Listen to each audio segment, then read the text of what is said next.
We are live. Yeah, let's get right into it. What's going on, fellas? Welcome into On the Beat Live. I'm your host, Tommy Ashley. That's Ross Martin, Adam Smith, and producer John Bowman.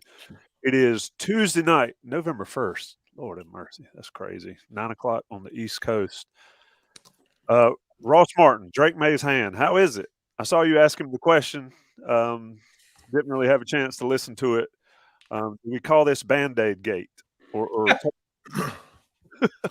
Yeah, I mean, I was dropping some news on the just a little update on the boards, and people were just like kind of clowning the post. I don't know what's up with that, but yeah, I do. he had a bandage on his hand Monday when I saw him. No one else saw him. I saw him leaving Keene Stadium, did a little reporting, and then today he had more of just a band-aid. So I think a move from bandage to band-aid is a progression in the right way. Where is this? Is it down here? Is it like on his thumb? Is it going to affect the grip? I think it's relevant, to be honest with you. It Yeah, is Adam saw it. Where'd you say? Right hand. right there. Yeah. I believe we reported it Saturday night. Actually, it's sort of the base of the pinky area, like right in this area. I don't know if y'all can. Well, you can't see it if you're. You can see it if you're live, but Is this a phalanges? Is the finger? This is not a metatarsal. That's on your foot, so it's right below your pinky finger. yeah, it's his right hand. It's his throwing hand, and it's the base of the pinky finger. He said Saturday night when Ross and I were talking to him that it was like getting a callus. When he said, "I don't know if you've been lifting weights," and I was thinking, I don't know how many people in the room here have been lifting weights, but he's talking about ripping a callus or getting a sore there where your calluses are supposed to be. My hands are quite smooth, and When you're covering a Heisman candidate, everything is news, especially with his throwing hand. But I do think we've already talked about it a little too much already. Is it possible? Is it possible he dressed up as a mummy for Halloween and it's leftover, forgotten part of the costume? We need to think about that if we're reporting the full news on this. hey, I News mean, for John. 3 days later, and he's still bandaged up. Hey, John, it's Inside Carolina, not Comedy Central. I love how all the questions about the hand, and it's like, let's move on. One question, Ross, you did ask, and I was like, and Adam, you did it too first, and then y'all went in after the Heisman talk and all that. It's talking about how he practices throwing off platform and doing all that stuff. I mean, that's what makes him a Heisman candidate, right? Anybody, well, not anybody, but a lot of quarterbacks can do the normal stuff. He does the abnormal stuff really well. And Ross, y'all have talked about it with him. I asked Longo about it. I was like, how do you practice that? I mean, do you walk around throwing all that stuff? And they actually do. I thought that was pretty interesting take from Drake and Longo. Yeah. I mean, they do practice kind of throwing the run and off platform in different directions. But I think a lot of this is just natural ability. I mean, I think it's Drake being an athlete. And, I was going through Longo's audio today, and Longo was talking about the wrist throws, just flicking the wrist and be able to flick the wrist and throw a ball on a dime, 20 yards or one of those outs. I think it's something you can definitely practice and get better at, but it's also I think Drake was blessed with a lot of natural ability, athleticism, and arm talent. And you're seeing that on some of those throws. Yeah. And Adam, the thing about this is you were talking about the characters in the room there. I mean, his teammates, they don't all run the same. They don't all run as fast. He's got to figure out, and I'm going to ask him this at some point, is how do you like, okay, that's Josh. I got to lead him a certain way. That's Kamari. I got to lead him differently. That's Copenhaver. He's not running very fast, so I'm not going to lead him as much. I mean, that's a fascinating aspect to this as well. You can be accurate, but when the target's moving and you're that accurate, Adam. I mean, you guys know I love talking to Drake May because, like today, we're asking these questions because I don't know if the word is underreported, but I think an underappreciated part of everything that he is are those throws on the run. I mean, it's unbelievable. I mean, you guys, we've all done it. We've all played backyard football or some form of football. Like, go out there and go on a dead sprint with somebody chasing you and try to like drill it to a teammate 15 yards down the field. I mean, it's hard to do. But it's funny, we're asking him today, and I was asking him about practicing it, and you could see that he's listening. He's always listening to the questions, and then he was trying to explain. He goes, "Well, you kind of have to make sure you lead them," and like it goes to what Ross is saying is that he just does it. Like I don't know that he's ever had to explain or try to explain why that area of his game is so good. Like it's just something that he just does. I think it was Mac. I don't know if Ross can remember it. It was either Mac or Longo on Monday. We're talking about the wrist throws that Ross said, but also the flexibility that he has, and his arms are so long at 6'5" that maybe you don't find that type of flexibility in a guy that size. Yeah, he is. He's ridiculously talented. He obviously comes from a family with a ridiculous amount of talent, but you got to go out there and do it, and he does it. Somebody on the message board, Michael Daniels, Drake's not our worry, it's the DE. We'll get to that, but Drake Maye is one reason why you don't worry about the DE as much when it comes down to it, and so. But let's go ahead and get into that portion of it. We'll jump around here. John Bowman wanted to have hot takes. Go ahead, Ross. How about how cocky we are right now talking about the Tar Heels? No, Tommy, we don't worry about the defense. We got Drake Maye. No, I didn't say that. I said that's one reason you don't worry as much. Lord, remember after Notre Dame. So remember where we were after Notre Dame. It's kind of crazy the change in the mood around Carolina and obviously with us in the media.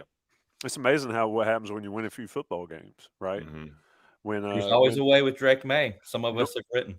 Yeah, North Carolina was the laughing stock after the App State win, right? Even after the App State win, they were a laughing stock. And now the defense has stepped up, and it's like fourth in the ACC in points per game allowed or something like that, especially in ACC games. Adam, let's talk about the DE depth. I mean, Noah Taylor news Monday when we walked in was known. That was going to be we knew that was coming when we walked in that building on Monday morning.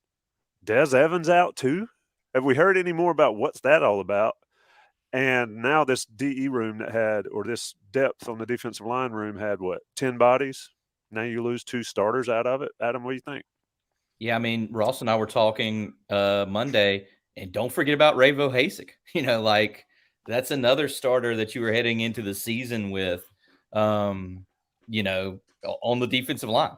I mean, I don't know that we know what the Des Evans specifics are. I was going to ask Mac tomorrow. I'm assuming he's going to have surgery. That's why you would be out for the rest of the season. That's what I would have to assume. So, I think it's a big concern. But I also think that, like they've been telling us, this is why you recruit, and there are guys that can fill in. Ross? Yeah. I mean, it's easy. We talked to Miles Murphy today and Chris Collins, and obviously they're putting on a pretty strong face. Not worried about it, or at least saying we got depth. But I think losing 3 starters on defensive line, that's going to show up. I think losing 1, maybe even losing 2 is okay, but you're losing 3 starters, and so that's a big hit to your depth. I think Noah Turner was their best pass rusher, a leader out there. I think he is going to be hard to replace. I just don't think Chris Collins and anybody else that comes out to play the jack is going to. It has that dynamic athleticism that Noah Taylor brings. We can get into it, but Jahvaree Ritchie's probably going to bounce outside, play power end. You're going to see Malachi Hamrick more. You're going to see Chris Collins. You're going to see Jacoby Cowan more.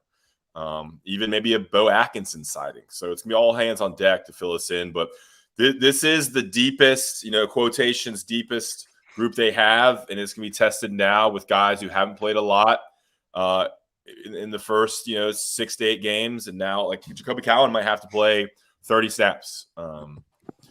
Travis Shaw might have to play 30 snaps now. Malachi Hamrick 25 snaps. So we'll see. There's a reason why those guys were second team, third team.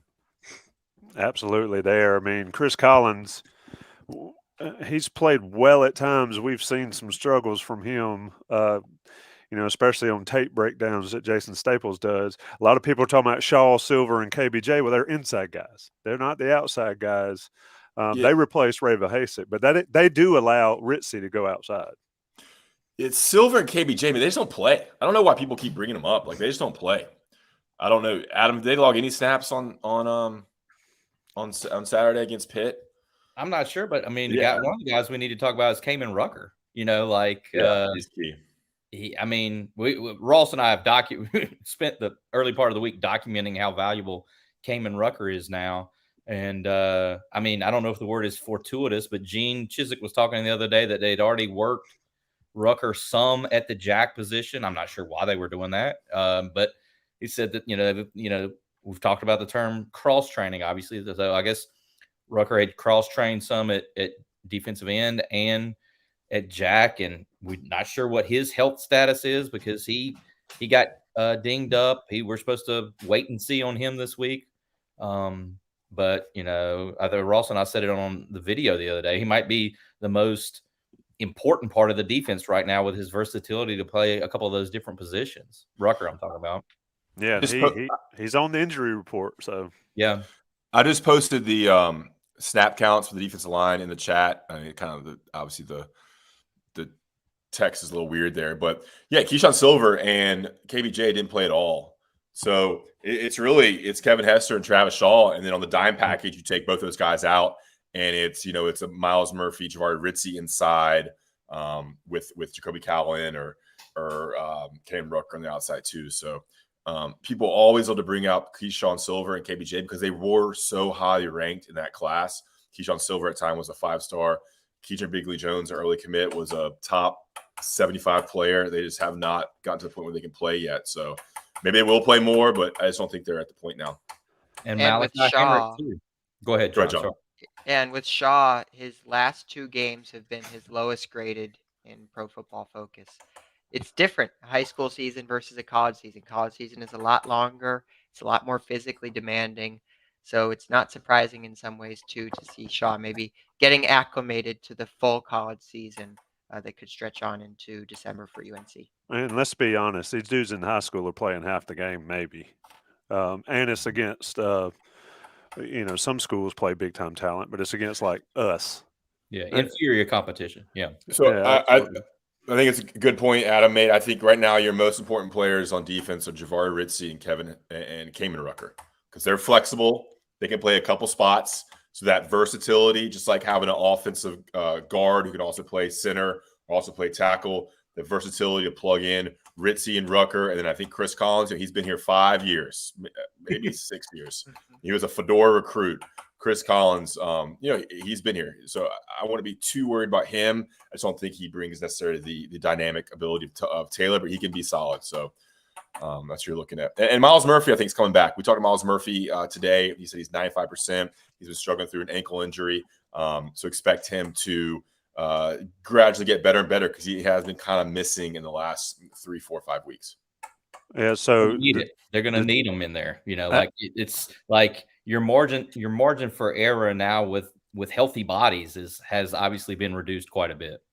Yeah, and you gotta figure out how to stay healthy out there. And Kamen Rucker will be interesting if he play. We'll assume he plays against Virginia, but if he doesn't play against Virginia, Chiswick said, and this is the last thing we talk about. He said they're not in scramble mode.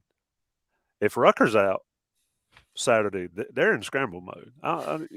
They've got to find bodies out there anyway.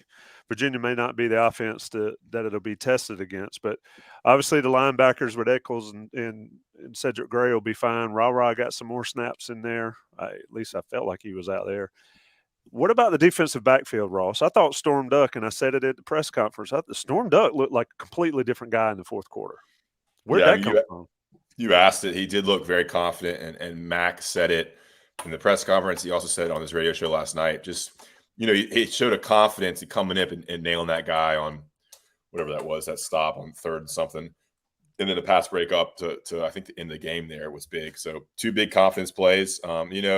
These DBs get burnt a little bit. That's kind of the name of the game. I think in defensive football, you're gonna get caught on a couple times, and we see that. You kind of rag on Grimes and Duck, but you come up and make a play and make up for it. So that's good to see too. It's never going to be perfect with defensive backs. What does Max say, Adam, about defensive backs, quarterbacks? It's like they were born behind because of how hard it is to play that position. I don't know. I don't know. I'm whiffing on that one. I'm not sure. What, you mean backpedaling? They're born back. No, it's just like it's such a tough position to play. Like you're already behind in that position. You're born chasing. Yeah, like you're always, he said a couple times early in the season, but whatever. Yeah, let me bring this one up. In light of all the injuries, I'm gonna get it. Y'all can't say, "What do you think, Ross?" or "What do you think, Adam?" Adam, Bull Hill asks, "Are we starting to believe ever so slightly in the defense?" Yes, Bull Hill. Yeah, I mean that's my answer. And look at the schedule now. I mean, I think the Wake Forest offense, that's coming next week. I think that is something to be concerned about. I know that Sam Hartman and those guys had 8 turnovers at Louisville the other day, but I mean, they can put up the points, they can move the ball. But Virginia is struggling on offense.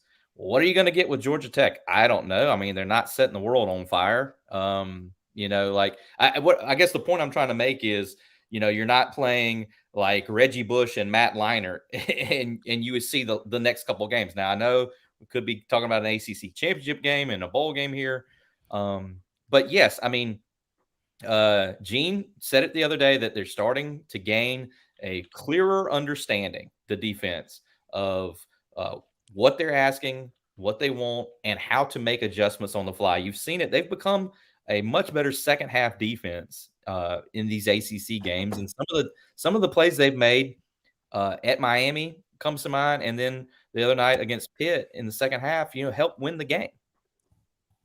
Where you at, Ross? They've given up 28 second half points in the last four in the 4 ACC games.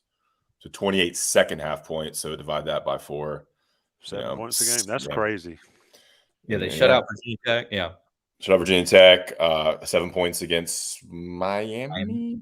7 points against Pitt, and then Duke probably put up a little more than that. I guess 14 or something. So Brendan Armstrong last year friggin' torched Carolina. I mean, it was the most yards any quarterback. It's the most yards any quarterback has ever thrown for against Carolina, ever. He's number 1. And it was like only 500 and whatever it was. That's what it looked like. I mean, he went up there. Yeah, it's going to be a thing. So we good on the defense. We're done with the defensive talk. Everybody good there? Any questions? I see somebody asked, does Ross have any eligibility? Where's he playing? Ross, where are you playing? Don't make me bring up the Jugs gun. Power end. I'm too slow to play Jack. I got the length at power end. Might be a little light. Yeah, go ahead. I was saying I don't remember that Virginia game last year. That was early in the season. 28, 59, 39. But UNC won, right? Yeah. Yeah, they blew him out, but he threw for and he was throwing on the run. He was throwing every pass he threw. I don't have the stats, but yeah, he looked like he threw about 1 million. I remember the last game in Virginia. John Bowman was living with me, and we watched the game. It was on Halloween night, I think, or that Saturday. It was Halloween night. And that Cedric Gray messed up he had a penalty or missed a fake punt. He missed the fake punt conversion, and Virginia won. It was another high-scoring game, right? Missed the tackle. True freshman. 41 or something like that. It was in the 40s, yeah. They got way ahead, and then Sam Howell brought them back, and then Virginia had like a 4th and 1, and everybody in the building knew they were going to fake punt. Who had a big night that night? Joffrey Brown. Yeah. Maybe he put that on his tape. That was a Halloween night game. I remember I tried to get John to drink some beers with me. He refused to drink a beer with me. I don't know how that's always the story. I have one point on the defense as well. One of the favorite sayings of analytics Twitter is progress is linear, not exponential. And I think we are seeing linear progress with the UNC defense, especially the run defense. I have the yards per carry allowed 3.7 against Miami, 4.5 against Duke, and then 2.9 against Pittsburgh, a very good rush offense.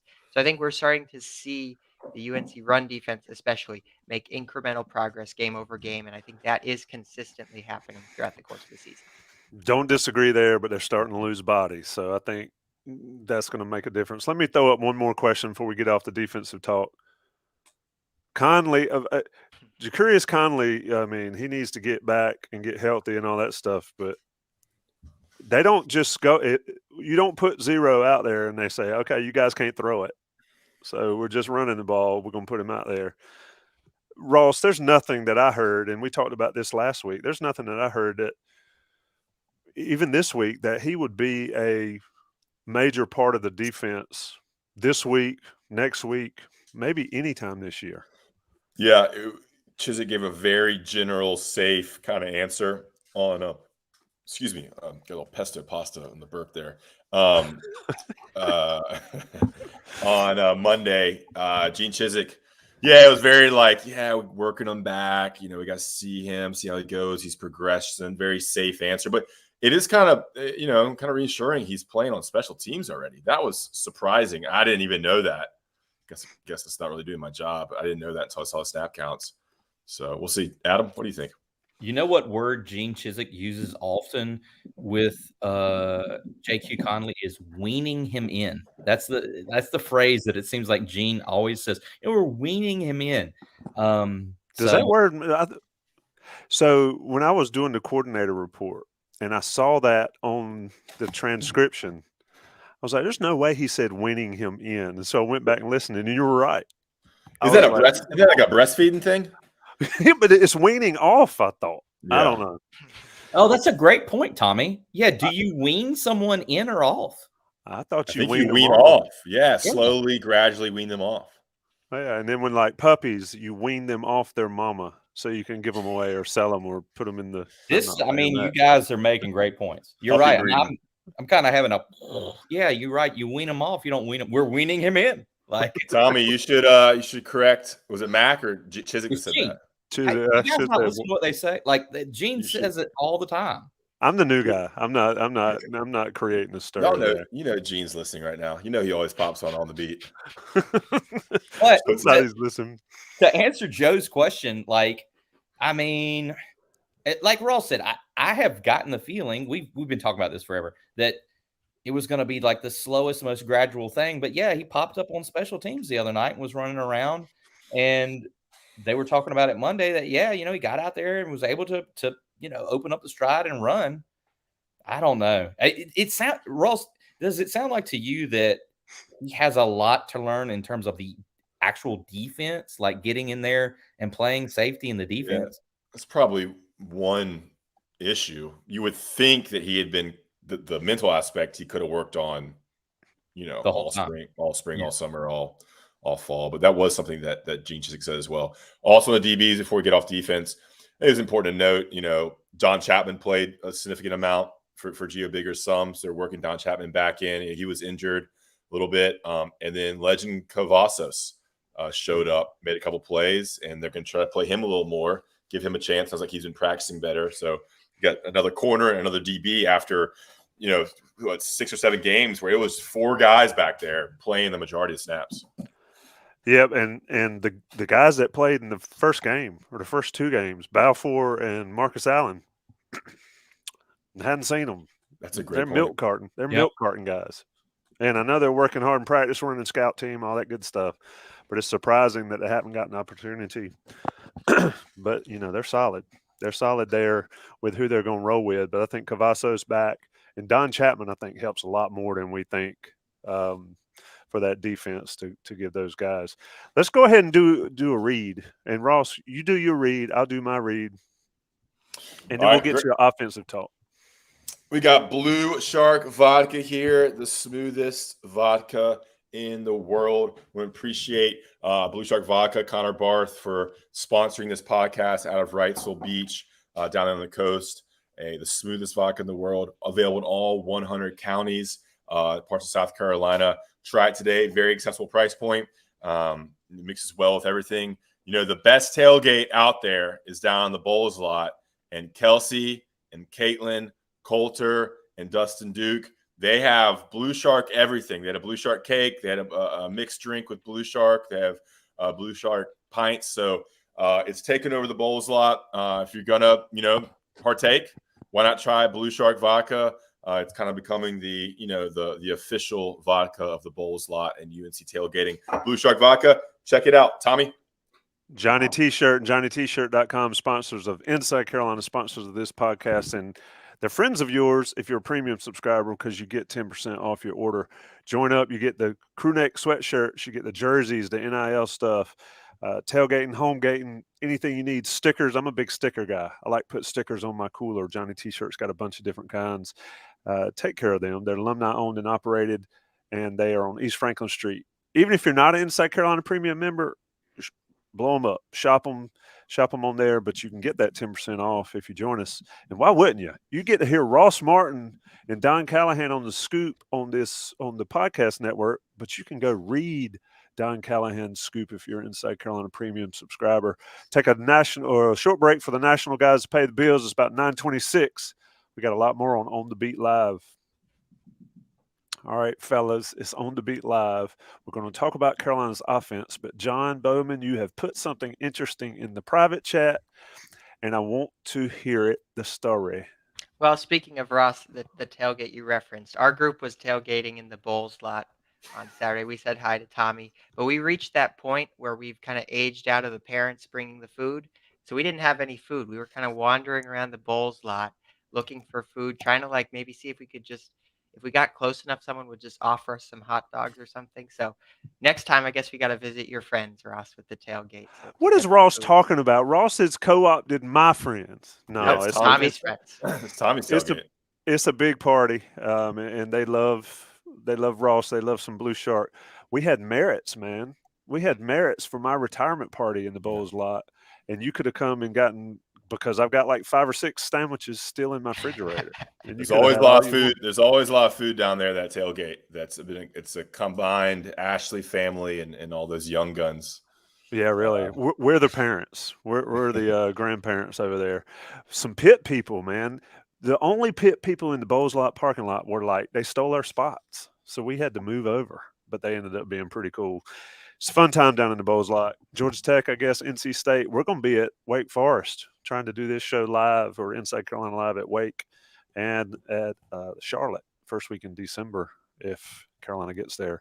Let's talk about offensive football. We talked about Drake Maye. First question I saw in the chat, and Ross, I'll let you start it. With Hood out, who takes over RB1?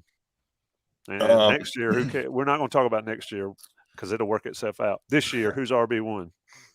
I think it's going to be a heavy dose of Green and Hampton. I mean, right? And that's really all you can say. Maybe DJ Jones, but I would imagine a 50-50 split between Hampton and Green. I do think you're going to miss Hood. Hood's been pretty good. He's in there. It is the run game is left to be desired. I think I was just looking at some stats today, and I mean Drake Maye is leading the team in rushing total for over the last 8 games. That's including sack yards. So, but Green, so Green and Hampton, and that's that. You lose one of those guys, that becomes an area of concern too. So that's becoming a more slim room. Adam, any thoughts on that? Just imagine if you'd have said that in training camp, like before the British Brooks injury, that they get to November, UNC's first place in the Coastal, in the top 20 of the college football playoff rankings, and their 1-2 punch at running back is Elijah Green and Omarion Hampton. I mean, wow. But yeah, Ross is right. Like, if the other night against Pitt, if you take away what Drake did, I think Drake rushed for 61 yards. The running backs that played the other night combined for 13 carries and 28 yards. Now, Pitt's defense, especially the defensive front, they're strong. They commit to stopping the run. That's why you saw Drake slinging it around so much and doing some of that quick passing game. But yeah, I mean, I would say that Elijah Green is the presumed starter. So from 5th string a couple weeks ago to RB1. Wouldn't mind seeing Pedway a little more. Use him in kind of that in the flat, kind of in the backfield as part of the passing game / running game. Maybe it's his time to get some reps here. Since, like Adam said, they can abandon the run, but they still kind of had this de facto run game by getting the ball to their backs, and the Josh Downs kind of in the flat in the backfield. Didn't I see Pedway get a snap the other night? Pedway had a chance the other night, and I don't know if he didn't get his feet right. Like he drop it or something. When he was trying to leap for the ball. I don't know what you see on that, John. Do you know? It was a drop. It was I can tell. Yeah, I can tell someone like Pedway, who's been used to probably playing every single snap in high school, it must be so tough for him to come in for one snap and say, all right, game speed. That's the type of catch that he probably makes in his sleep. And, I feel for him a little bit. But players who make plays will get more opportunities. And unfortunately, so far in the season, Pedway really hasn't made any plays. And in a crowded room, he might not get too many more opportunities the rest of the season. He made a couple plays against App State and all, but yeah, I mean, that was a long time ago. Yeah, it's just it's tough to just walk off the bench and make a play, especially at that position. And that's so many. What did the question say? Victim of the freshman grind? I guess so, maybe. And talking about the run game, the swing passes, they did that a lot against Pitt. I don't remember them doing that. They probably did more against Pitt than they've done it all year, and that's just an extension of their run game. So the offensive line's not getting it done with the guy straight in front of them, swing it out. And if you're going to play Josh Downs in the backfield and swing it out. Yeah, Phil Longo said the other day, right? Like, we just wanted to get the ball outside of the tackle box, just away from that 7 or 8 guys, and just have some ability to run around. And yeah, you saw that. I think you saw that as the game went on, to where they, increasingly just turned to the passing game to move up and down the field. Put your playmakers in space. If it's not working, get Josh Downs in space. We hadn't seen it a lot, but I think it's get your ball to Josh Downs as many ways as possible. And Pat Narduzzi said that they didn't expect to see those kind of plays, those swing passes, those screens, and Longo rolled it out, and it was successful in the second half. Yeah, I mean, that's how, when you're getting 5, 6, 7, 8 yards of play on those, do it all day. And then when they try to stop it, then you pump fake it and throw it to him down the middle. Let me throw this question up here, because this is relevant to a discussion I think Mike Ingersoll actually had, and I put it up on the Letterman report. Balanced. I think there's different terms of balance, different ways to be balanced. Mac said he abandoned the run. I'd wager that's probably the first time Mac Brown's ever told his offensive coordinator to quit running it and just do something different. But they don't have to be balanced necessarily run pass. They need to be balanced within what they're trying to do. So if they're passing the ball 100 times a game, spread it out. That's balance. If they're running it, don't run the same guy, don't run the same play. I don't think run-pass balance is a thing anymore in college football. I just don't. You go with what you know and go with what's working. One more question before I get in. I'm sorry. I'm hitting these questions because, look, we need an IC pod live from the Bowls lot. Adam Smith, you know about live from the Bowls lot. If we can get you down there, we do Inside Carolina Live 3 hours before game time at the Bowls lot every week. Greg Milliken, come join us. Georgia Tech game, we'll be out there live from the Bowls lot. All right, offensive line talk. Ross, William Barnes came back. I think William Barnes really helped this offensive line. Do we see more runs this week, given that? Or do you think that it'll still be the Drake May show? Can you throw that question up, John? Is that possible? Or is that a question from Tommy? Oh, yeah. More question for Tommy, but I also threw up this one. Same topic, offensive line. Okay, go ahead, Ross. I got an opinion on that. I think the run blocking's been suspect. I think that Pitt kind of sold out for the run, so you might see a little more balance. And I think the fact that they are playing, I think the question by Chris here, they're playing those 5 guys. They've stayed relatively healthy is a plus. And the pass protection has been improved. I talked to a source on Sunday, and he told me that he wishes that that Sam Howell had this offensive line in terms of pass protection. That it's much improved across the board. Now it's not perfect, but having Corey Gaynor, Spencer Rowland, I think Austin Richards is playing great. That it's a much better offensive line across the board, and that's interesting considering that they had 2 players drafted, Marcus McKeithen and Joshua Zudu. Zudu's playing a lot, I think, for the Giants up there. So that's important to note with how this group has played under new offensive line coach Jack Bicknell. And I think the offensive line coach has been the difference. The guys have obviously gotten better. Austin Richards has gotten better, and all those guys. And Corey Gaynor having a center that's there and having a center that's playing the entire game and not being banged up, I think that's a great addition for them. What more questions we got, John B? Yeah, I'll throw up one here. One more point on the offensive line, though. I think offensive line, too, is a position where you get benefits keeping the same 5 guys on the field, maybe that you don't at a defensive line or a quarterback. So having those same 5 guys playing together and gaining reps, getting better communication is really important. This one is for Adam. Adam, this is from Walter Holt. He asked, Carolina has one on the road, one off a bye. Is the next challenge handling and beating a team like UVA soundly? No, that's fascinating that you picked that one, because I read that one earlier, and we must have some mental telepathy going on here, John. We do. because I was thinking like, Walter, you might get that answer in the countdown for kickoff on Friday, buddy. It's an excellent question. One thing to add on the offensive line, I agree with everything that you guys said about Gaynor, just everything, but Drake May helps too. I mean, I think Mac made a point the other day that they only charged one of the sacks when they went through and reviewed the film to the offensive line. Drake was sacked twice against Pitt, but they only gave one to the offensive line. I guess the other was on Drake. But I think he helps everything. But I think with the offensive lineman, Sam Howell's an NFL quarterback, great college quarterback. Maybe he held on to it a little too long. I don't know. But yes, Walter. Yeah, I think so. It's interesting. Max stopped the he had the terrible streak about night games. He couldn't win a night game. They had a bye week streak, and now what is UNC's a 9-point favorite for Saturday on the road? This would be another one to check off in terms of boxes. Did Mac bristle when asked about 96? Did I feel a bristle? He may have. He didn't want to talk about it, I don't think. But then he talked about it. I don't know. It's a good question, Tommy. He wasn't as chummy as he had been. And then Ross tweets out, old timers love to talk about that game, and hits me and Lee Pace. Lee's a legend. I'm not. And Lee's a little bit older than me, Ross. Come on. I'm not an old timer. Yeah, I just have always heard about that game. And look, I didn't watch that game. I don't remember that game. It's always like this 96 game up in Charlottesville. And it just doesn't register for me. I wasn't born. Freshman year of college. I remember it vividly. Wait a minute. Did John just say he wasn't born? I'm sure he wasn't. Good God Almighty. They could have been an 11-win team. 97. So there's kind of some similarities. What was their record that year, Tommy? Heading up to Charlottesville?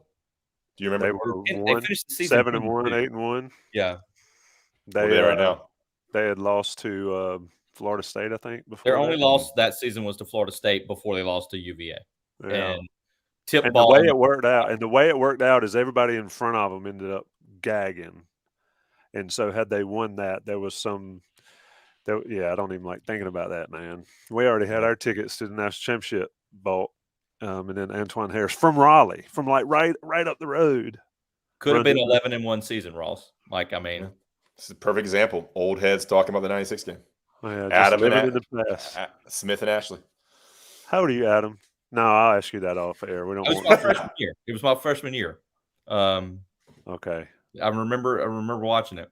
That is. I don't do math. Let's get some more questions in here. Let's go. You're not that much older than him, Tommy. I was born in 71. I'm not ashamed. I'm 78. So I remember 78. I put 86. some stuff in the times because John, where were you born? 2000. I was born in 1997. Jesus. Someone was asking John in the chat about his shirt. Like, whoever that was should know. It's NBA cares. Johnny Bowman can play some basketball. He's an excellent basketball player. We said it about Cedric Gray today that he's got a high motor on John. He does not stop running and moving and cutting. Great shooter. Great teammate too. Great teammate. This is also the philanthropic arm of the NBA. That's why I'm supporting it tonight. And you used to kind of do some work for them, or you still do, don't you? Not anymore, but I did help out. So. With the league? Can I get some tickets? That's what I got a next question for us. This one is from AJ Cook. He asks, fun hypothetical. Does Drake May get invited to New York City if the season ended today? Ross, what do you think? Ooh, if it ended today, probably not. Which I think he should, but just not the big. There's no one thing I think is holding him back is he's not going to have a big win on his schedule until Clemson if they make it to the championship game. But I think by then a lot of people would have already voted for the Heisman. That's the thing; they always want you to wait till the very end to vote. So I think Hendon Hooker has his moment. Beating Alabama. Bryce Young, every game's big with Alabama. They play so many ranked teams. Ohio State, he's playing really well. So it'd be interesting. I think those are the four big names, right? Is that right, John? Duggan, wouldn't you say? From TCU's getting hyped too. Mm-hmm. The thing about it is the Heisman used to invite 5 up there. I don't think they've had 5 up there in a while. If they have, I don't pay attention to it anymore. Of course, I would if Drake May was involved up there. It's anywhere between usually now, 2 to 5, 3, 4, 5. Yeah, I don't think so today. If they got to Clemson and they hadn't voted, well, it doesn't matter if they voted; they can still invite him. But if he had a big game, even in a loss against Clemson, I think he would get an invite. I asked Mac about the hype and how important that is, and you guys were talking about it too. I mean, you can't discount how much the press brings for Carolina football. And they're talking about recruits are calling them back. Guys are like, hey, I didn't wait a minute. It's like, the girl that was not very pretty in high school is now a movie star, and you want to remember me? And so a lot of that going on. What's some more questions? I don't know anything about that either. I think that's an interesting topic, though. I think we're going to talk about that on the Scoop next week with Don, because it's kind of recruiting related. And I wrote about it today, but I mean, that was just an interesting tidbit by Mac saying the recruits are calling them back. If you listen to what he said and you listen to what Phil Longo said, and those quotes are in the article, it is kind of a little bit of an advertisement too. Like maybe not as many recruits are calling back, but he's kind of saying, hey, if any top wide receivers want to come play, we're open. And if you want to be an offensive lineman that blocks and for Drake May and does all these different things, we're open. And tight ends, Longo said all those things. Some great stuff by Longo about that. So that was interesting. UNC has 20 commitments right now. They could add a couple more. I'm not sure if it impacts this class as much as it could impact the 24 class. I know Noah Rogers is the big wide receiver, right, from the Raleigh area. Yeah, Max said it. If you're a wide receiver, why wouldn't you come play with Drake May? He just said it right out there. And it was an interesting point that Ross makes that Phil said our system is geared toward is an NFL type system, so that's attractive for offensive linemen. Yeah, they were sort of like throwing out the recruiting portfolio the other day. I wonder if that was the discussions. Like Mac was like, "I'm going to say this, Phil, and you're going to come in with this, and we're going to go get some recruits." Yeah, I'm going to set you go in there and you get those offensive linemen, tight ends. I'll talk about wide receivers. What gets me is people dinged Longo and deemed Sam Howell last year in draft for having a one-read system. And we see how they knew what they were talking about. Maybe Sam Howell was just a one-read quarterback. I don't know. I do have one more Drake May point. I think we've all been struggling to quantify just how good he is. So I came up with an analogy. There's a famous quote by Bug Howard after the 2016 UNC Pitt game. He said, I turn 50-50 balls into 80-20 balls. I think Drake May does the same, but for games. He turns 50-50 games into 80-20 games. That's how good he is. App State, Duke, Pitt, Miami, all these games really could have gone either way, but UNC won all of them because of Drake May largely. So that's my analogy. I think Drake May turns 50-50 games into 80-20 games. That's a great point. He takes the pressure off of everybody, including the defense, and allows guys to play free, and I think that, you get under a deadline and you like stressing out and you can't get the words out. You got some writer's block. Well, if you're not having to worry about that, you can knock it out. Let's talk about this question right here, since you guys are around it. Thoughts on the 17 playoff ranking? I don't think it matters other than getting the name out there and out there. What do you think, Adam? Is this a big deal for Carolina? Mac always says it doesn't matter until the college playoff rankings come out. Well, there they are. Yeah, I think it is a big deal. I think it's cool. If you want my take on it, I think it's a cool thing. They're they're number 17. Their name has popped up there. We were talking to Chris Collins today, and he's just talking about being a college football junkie. And we asked him, "Were you going to pay attention to the CFP rankings tonight?" He said, "Yeah, I sure am. I'm going to watch." So yeah, I think it can only be a good thing, and hey, it'll be interesting to see. It's just another thing about this season that makes it feel like a special season to this point. If UNC keeps winning games and keeps climbing up, it's a fun thing to look forward to if you're a Tar Heel fan, and for the program, it's great. You always see the name of the school go by when they're talking about it, whether it's on ESPN or whatever. You see UNC float by on the ticker. 17 and all that stuff. And if you're not ranked, especially this time of year, you never see it. It doesn't matter what's going on. Right. That's why it's a huge deal for North Carolina to be ranked. It doesn't matter who they played, like The Rock. It doesn't matter what your name is. It doesn't matter who they play. There's 17 in there. Why do you just keep that one up there? Walter Holt, is he giving I'm John sorry. props? I was messing up, but yeah, I wanted to show that one. Yeah, look at that. Thank you, Walter. You do kick the knowledge a lot. I'm impressed with the amount of knowledge you kick. Adam, with go ahead, with the playoff thing here, UNC is one of the last couple teams that can still kind of make it. If they win out, beat Clemson, some things might have to go their way in other conferences, but there's a chance for UNC being a discussion. I'm not sure. Clemson's good, but I don't know if it's the Clemson of old this year either. So we'll see. Let's talk about it, though. How high can they realistically go? Is there a ceiling, even if UNC makes it, throughout the rest of the season? Because you look at Clemson, it looks like there's a ceiling on Clemson, just given the ACC as a conference. Clemson's probably not going to get past that 4 spot, maybe 3 spot. So do you think there's a ceiling for where UNC ends up in the college football? I think you look at it like the NCAA tournament. You just beat who's in front of you. You don't have to beat the field. You don't have to beat Duke, Kansas, and Kentucky. You just have to beat who's in front of you. You know what I'm saying? And then that sort of can get you there. You keep winning these games. I mean, like the Ohio State and Michigan are going to take each other out. Like look at what's going to happen to the SEC. Although who knows, the SEC could get 3 teams in the thing. But that's kind of how I look at it. Like just take care of your path, and then your path can work itself out. And the thing about the SEC, you mentioned the teams, and I don't want to make this that podcast, but Georgia and Tennessee play this weekend. And then one of them is going to have to play Alabama. Mm-hmm. And so one of those 3 teams is going to have 2 losses. So I think that's going to knock one of them out. UNC has easier – sorry, go ahead, Tommy. No, I know where you're going there. Carolina has an easier route, but the problem with Carolina deal, and this is the ACC in general, is if Carolina loses, the only chance they have to be is 12-1.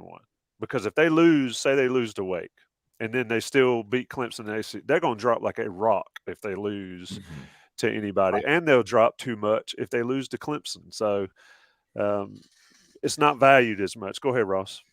Yeah, I was going to say, like, they just have an easier route. Like, they don't have to play Ohio State or Michigan or, their toughest game on the schedule is Wake Forest, which is, I think, a beatable game. And then it's Clemson. Clemson will be they have a path to get there, and that's through Clemson. Yeah, well, you need Clemson to be undefeated, obviously. You need Clemson to have not lost at all if you're wanting to max this thing out here. Yeah. And Fields Pierce corrects me and says there's a path for those teams to have 1 loss. So either way, Carolina has to win out and then see what happens. I still think they'd be on the outside looking in. I tell you what, I saw a bowl projection that I think would be pretty awesome. Alabama in the Orange Bowl. Are you kidding? That would be epic. Woo! That would be epic. I don't know if we're ready for that one, folks. All right, segue, basketball talk. Going to make a lot of people in the chat mad, but we sort of talked about it. Throw that question up again. Carolina and State play, and they overlap with Carolina and Villanova. What are you guys going to do? How are you going to cover both games, Ross Martin? We don't know it's going to be Villanova. It could be Michigan State. Yeah, I mean, we've discussed this. Adam and I are going to Portland. We'll have enough people here to cover it. I'm not sure what I could say. It'll work out. But Adam, we might need Tommy to come up and step in and cover it. Ooh, that's the state. I mean, there's a lot of experience. There's a lot of institutional knowledge right up there in the little box. Yeah. You talking about this box? Like, are you below me on this? The OG. I have institutional knowledge. I covered the Furman game, the 28-3 Furman game, and I covered some of the greatest Carolina games in history in '99 and 2000. So, how are you going to handle post-game podcast for that week, Tommy? I don't know. We'll have to figure it out. I can do a post-game from Keenan Stadium. The Wi-Fi is great. I'm joking. You don't do all the early games for basketball, right? Probably won't do all the givens. But I mean, games like that for sure. We'll see how it works out. But like you said, South Carolina's got a ton of people, can cover all the bases. Adam, let's talk just briefly about basketball. It starts, I guess, before we talk again on Monday, right? UNCW comes to town. Is this team as good as people saying they are? I mean, obviously we don't know, but do you believe this team will be as good as people are saying? What are they saying? I mean, they're number one. They're number one in the preseason, right? Like, what are you like? Number one, national championship or bust, stuff like that. I mean, I think they're as good as anyone out there, and I think that to quote one Hubert Davis, there's a hunger and a thirst. How many times have we heard that one already, Ross? You guys in the chat, just get ready. You're going to hear hunger and thirst a lot out of Hubie. But yeah, I mean, I think Carolina is deeper than they were last year. I think all those guys got that experience of that tournament run. I think the addition of Pete Nance is critical. And I just think that all the parts are in place, including the motivation, knowing what it takes. The reasons they're here is to, try to chase this thing. They will tell you that quickly. So yeah, I think they're deserving of being the number one team in the preseason nationally. I think they're deserving of being picked to win the ACC. And yes, they're going to lose some games. They will lose a game or two or three or four, and people will freak out. Like Roy used to say, they'll talk about the sky falling. But it's college basketball. I got a question for Adam. What stood out to you from the exhibition game? What 2 or 3 takeaways are you coming out of the Smith Center after that game? I mean, this might sound weird, but I was kind of surprised DeMarco Dunn started, but I guess I shouldn't be surprised knowing just the way that the Carolina way of doing things. I thought Seth Trimble would start, but yeah, I mean, again, I guess he's a freshman. DeMarco Dunn looked pretty good. Hey, I mean, Baycott had 20 boards. Caleb Love had 20 points. It was kind of like, picking up where you left off. Was there a player that stood out to you other than Dunn or Trimble, or do you think it's going to be an impact player? Well, yeah, Nance had 19 points. I thought that that Trimble and Tyler Nickel looked good off the bench. I think they both had 9 points. I don't have the box score right in front of me, but I thought Nickel looked like he had a nice shot. Johnson C. Smith, I mean, how much can you glean from this thing? Johnson C. Smith played a lot of zone, and T-Nick, as they call him, Ross, hit a couple threes. I think – go ahead. I think Tyler Nickel is the most interesting guy. Maybe not on this team, but moving forward, man, I can't wait to see what he does. I can't wait to see the Ross Martin, Tyler Nickel interviews. It's the 2 deepest voices in Chapel Hill. Yeah, who's got the I mean, you take an X-ray of Tyler Nickel, and you got multiple Rottweilers inside of him. He's got that dog inside of him. He's got the tattoos. He's got that accent he has, that Southwest Virginia accent. I don't know what you call it, but I mean, he's red. He's got red hair. I mean, what more do you want? There's a lot going on there. And look, I think he can score, and so I'm interested to see. Hopefully, he can get some time this year, but he may. I'm interested to see what his career's like. Yeah, I mean, don't forget, like the 4 guys didn't even play. I mean, we didn't expect Jalen Washington to play, but R.J. Davis didn't play, Puff Johnson didn't play, Justin McCoy didn't play. So Dontrez Styles, I think, had 10 rebounds. Like, he played pretty well. I thought everybody was – I mean, it's an exhibition game. I thought everybody was fine. I mean, we were talking about Portland earlier. I mean, we might not know a ton about this team in terms of new information. This is a lot of the same guys from last year until they play somebody that's not UNCW or College of Charleston or Gardner Webb, I think, are like their first 3 games. So didn't Caleb Love have 8 assists? He did. I think that's a big deal. Hubert said in the pregame thing that he could lead the ACC in assists, and everybody was like, that ain't happening. And he said that he challenged him to lead the ACC. Go ahead, Ross. That might be where his NBA, develop his game. He's a scorer, develop his game as an assist guy. I think the most important thing about this team and why they're going to be so successful is 2 veteran guards. College basketball is a guard-centric game. They have 2 point guards, guys that can handle the ball, that can score, that can distribute, and they're clutch from the free throw line. I think having 2 junior guards who are both in pretty much their 3rd year starting. RJ was kind of a part-time starter as a freshman. That is huge. I mean what a luxury to have 2 junior guards that are really, really good. Yeah, and look in the Baylor game. Baylor got behind so far, and we can talk about how they got back in it. But their guards got them back in it because they didn't panic. And the second part that you mentioned, Ross, is the free throw shooting. I mean, you can't underestimate or overstate, excuse me, how important making free throws is late in ball games. I mean, Love steps up in the Duke game and makes 3 of 4 there at the end. He doesn't do that, they may not win that game. He wants Yeah. to take those free throws. Caleb Love Love, he absolutely at the end of game wants to take free throws. You know, he'll cover up, he'll go get the ball. He wants to get fouled. That was a huge part of their success down the stretch. I mean, Love being able to seal games. It was like not a question. And UNC's missed that. I think they missed that in the last 5-6 years with someone who could, they've always had games where they missed free throws. Yeah, missed free throws get you beat, especially in the tournament. I think what I saw in the exhibition was they played defense, even though it was the competition level. They had good spacing. I wondered what we would see with Pete Dance out there with Baycott, because two big guys like to take up the same space a lot. We saw that a ton with Brooks out there with Baycott. I guess Sterling Manley played some that year, and Kessler and all them. They're all stacked on top of each other. It'll be interesting to see. I still go back to thinking, though, this team was a mess in January. And now we're talking about they're the best team in the country. I don't think it's going to happen overnight, but I think they'll get there. Anything left, boys? I think the thing that we just threw up there, some gentleman said something about a special season. I think that, there's a lot of special things happening between football. There you go. UNC Tar, what a name. UNC Tar 2001. There's a lot of special things happening here in November between football and basketball. I think it's a pretty cool time. Indeed. Somebody, Walter Holt, we'll get you. This is your fourth question, so you're going to have to send us Venmo for all the questions. Outside of national title, what does success look like? I think if you expect a national title, and that's going to be a disappointing if you don't get it, then, that's not realistic. That's just my take. As RJ Davis said at ACC Media Day, it's championship or bust.